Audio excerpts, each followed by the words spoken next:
Nous sommes maintenant à l'étape des planètes, les planètes voisines qui habitent tout autour de ta planète à toi.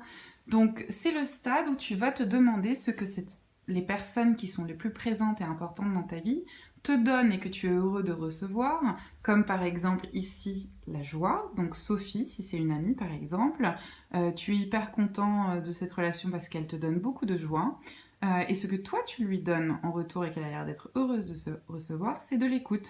Mais du côté où ça ne se passe pas très très bien, c'est que elle t'impose trop de dépenses parce qu'elle est joyeuse et dynamique, mais du coup elle veut tout le temps sortir et aller dans des restaurants hyper chers, et toi tu n'as pas les moyens, mais tu la suis quand même, et tu te mets donc un petit peu à mal.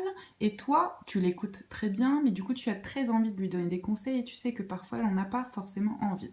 Donc je t'invite maintenant à te demander qui sont les 5 personnes les plus importantes et présentes dans ta vie. Qu'est-ce qu'elles t'apportent?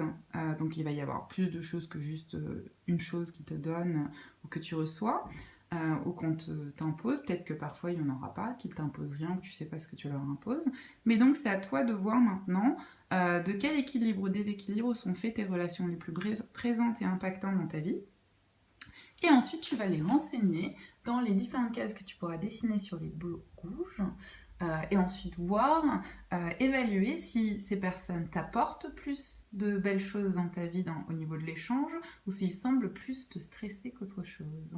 Comme ça, on en prend conscience, mais on protège nos relations en pensant bien aux raisons pour lesquelles nous les aimons et que nous avons envie de les garder dans notre vie.